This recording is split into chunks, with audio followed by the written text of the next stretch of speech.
আজকে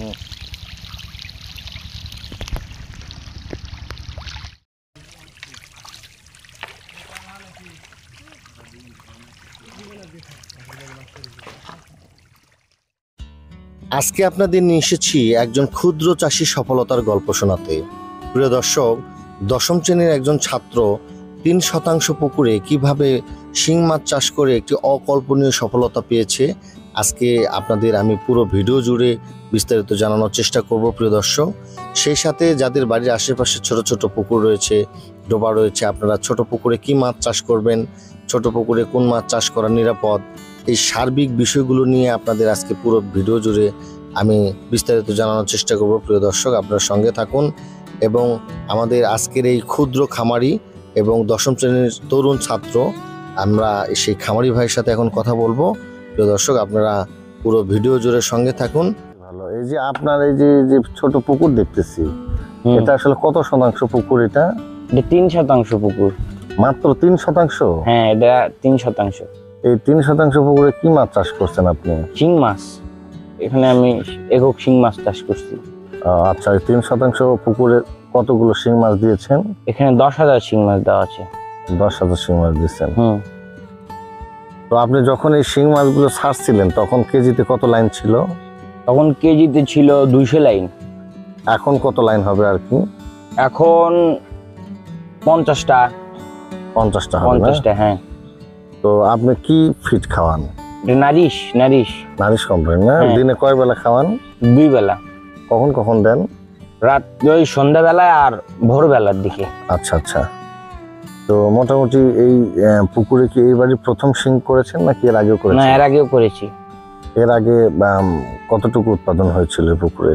এর আগে 10,000 মাছ দেওয়া ছিল, ওই 10 মনের মতো হয়েছিল।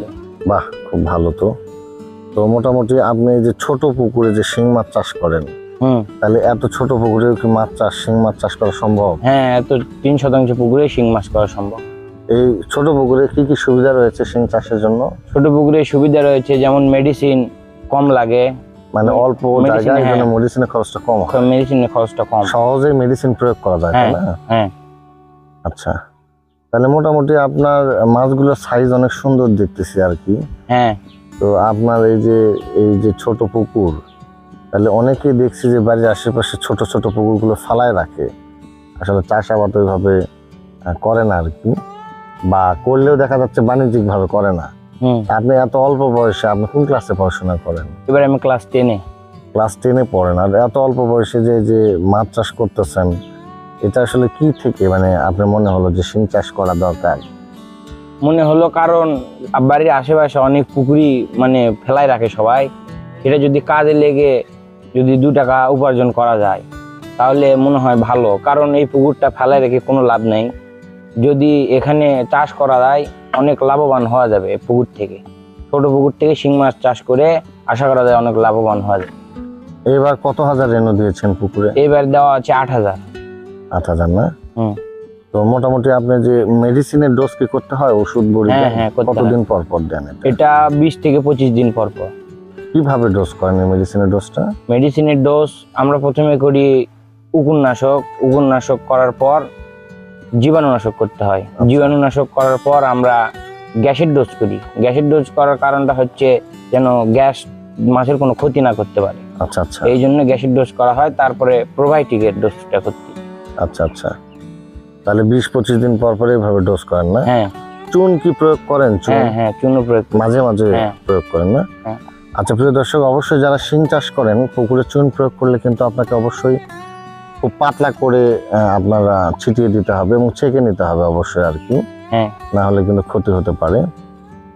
তো যাই হোক, আপনি যে এত অল্প বয়সে যে এই ছোট পুকুরে মাছ চাষ করতেছেন, আমি মনে করি একটা সময় অবশ্যই আপনি এখান থেকে ভালো একটা অভিজ্ঞতা পাবেন এবং বাণিজ্যিকভাবে বড় আকারে মাছ চাষ করতে পারবেন, যেহেতু এখন থেকে প্র্যাকটিসটা করতেছেন আর কি। তো এটা আপনার জন্য অনেক অনুপ্রেরণা হবে এবং সবার জন্য অনেক এটা অনুপ্রেরণা হওয়া দরকার যে বাড়ির আশেপাশে আঙিনের ছোট ছোট পুকুর ফালায় না রেখে এভাবে যদি চাষাবাদ করা যায় তাহলে অবশ্যই এটা একটু বাড়তি আয় হিসেবে কাজে আসবে আর কি।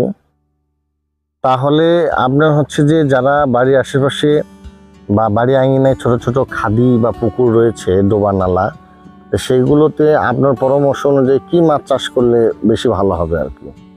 আমার পরামর্শ অনুযায়ী সেই ছোট ছোট পুকুরগুলোতে শিং মাছ চাষ করাই ভালো, কারণ শিং মাছ ছোট পুকুরের জন্যই বেটার। বেটার। আচ্ছা, আপনি এই যে শিং চাষ করছেন, শুরুতে আপনি আসলে এই অভিজ্ঞতাটা কই থেকে আপনি পাইলেন বা কিভাবে, আপনাকে পরামর্শগুলো কে দিল? আমার বড় ভাই শিং মাছ চাষ করে, তো আমি তার থেকে প্রথমবার শিং মাছের পোনা নিয়েছিলাম। নেওয়ার পর তার অভিজ্ঞতাতেই আমি শিং মাছ চাষ শুরু করি। আচ্ছা আচ্ছা। এবং আমার প্রথম শিং মাছ আমার বড় ভাই আমাকে শিখিয়ে দিয়েছিল যে কিভাবে চাষ করতে হয় বা কিভাবে লালন পালন করতে হয়, এগুলো শিখে আমি প্রথমবার সফল হয়েছি। তারপরে মনে করলাম যে হইলে তাহলে করাটাই ভালো, তারপর থেকে আমি নিজেই চাষ করছি।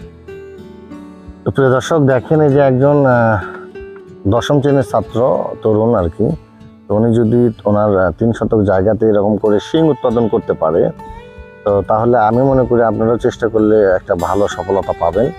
অনেকে পুকুর আছে ফালায় রাখছেন বা মাছ দিয়ে রাখছেন, হয়তো যত্ন নাই, তো তারা আমি মনে করি যে যত্ন সহকারে বাণিজ্যিকভাবে যদি মন দিয়ে চাষাবাদ করতে পারেন আপনারা অবশ্যই লাভবান হতে পারবেন এবং এখান থেকে একটা প্রফিট নিয়ে আসা সম্ভব। এই যে এখানে যদি 10 মণ শিং উৎপাদন করা যায়, সেই ক্ষেত্রে 10 মণ শিংয়ের দাম কিন্তু প্রায় 1,10,20,000 টাকা।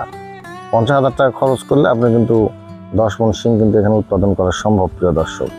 তো সেই ক্ষেত্রে কিন্তু আপনি দেখা যাবে যে আপনার এই পুকুর থেকে যদি 6 মাসে বা 7 মাসে যদি 50,000 টাকা ইনকাম হয়, তাহলে 3 শতক জায়গা থেকে 50,000 টাকা যদি ইনকাম করা সম্ভব হয়, এটা আমি মনে করি অনেক একটা বড় একটা ইনকাম। মানে মাসে 7,000 বা 8,000 টাকা মাসে হচ্ছে আর কি। এরকম একটা 3 শতাংশ জায়গা বা পুকুর, ছোট পুকুর থেকে যদি মাসে 7,000 8,000 টাকা করে যদি ইনকাম করা যায়, এইটাই আমি মনে করি অনেক ভালো একটা আয়ের উৎস বা আপনার ফিনান্সিয়াল একটা সাপোর্ট হবে আপনার পরিবারে। তো তাই শুরু করুন, প্রিয় দর্শক। দেখেন কত ছোট পুকুর, ভয় করার কোনো দরকার নেই, শুরু করেন।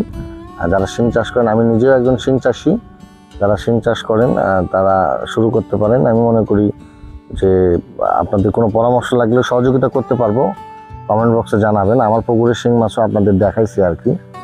প্রিয় দর্শক, আজকে এ পর্যন্তই। সবাই ভালো থাকবেন, সুস্থ থাকবেন, সকলের জন্য শুভকামনা রইল। খোদা হাফেজ।